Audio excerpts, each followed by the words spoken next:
गाबा में जो हुआ वो अब एजबेस्टन में किया जाएगा। इतिहास तो फिर से खुद को दोहराएगा। और याद रखिए, उस वाली टीम इंडिया में भी रोहित और कोहली नहीं थे, इस वाली टीम इंडिया में भी रोहित और कोहली नहीं है। उधर भी जसप्रीत बुमराह नहीं थे, इधर भी जसप्रीत बुमराह नहीं है। उधर भी मोहम्मद सिराज पेस अटैक के लीडर थे, इधर भी मोहम्मद सिराज पेस अटैक के लीडर हैं। और क्या कमाल का कमबैक किया है। वो जो पहले टेस्ट मैच में गलतियां की थी इंडिया ने, उन सब से सीखा है। जिस तरीके से पार्टनरशिप नहीं आई थी, यहां पर वो तमाम पार्टनरशिप्स भी आई। जिस तरीके से शुरुआत में विकेट नहीं मिले थे, 180 रन की पार्टनरशिप हो गई थी, यहां पर विकेट भी निकाल लिए गए 3-3। और मोहम्मद सिराज, आकाशदीप, इन्होंने वो जो शुभमन गिल और यशस्वी जायसवाल ने शुरू किया था उसको डे एंड पर मुकम्मल किया और पूरी तरीके से कहा है कि यह दिन इंडिया के नाम लिखा जाएगा।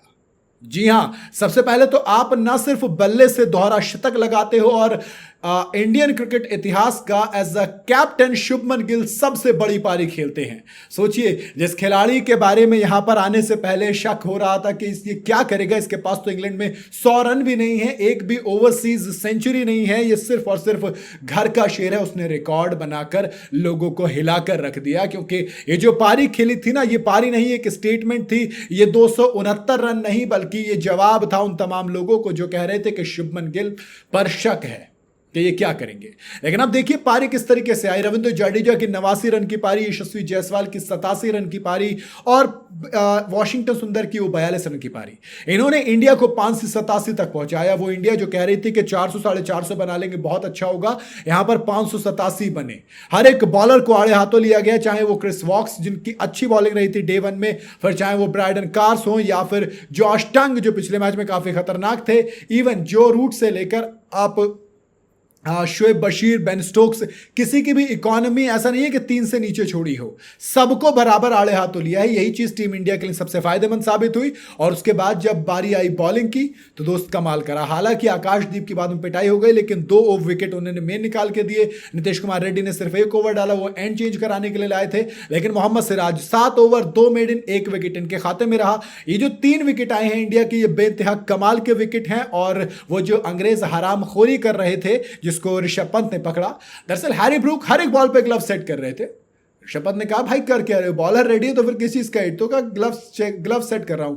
पंत ने कहा हर बॉल पे चेक करोगे, अबे शर्म करो, माना हार रहे हो लेकिन कम से कम इज्जत रखो। आप एजबेस्टन में जीते नहीं हैं कभी भी, और हम यहां पर इतिहास रचने आए हैं, तो अब हम इतिहास रचेंगे। गाबा का घमंड तोड़ा था हमने 2021 में, 2025 में अब एजबेस्टन की बारी है, वहां पर अब हम इतिहास रचेंगे।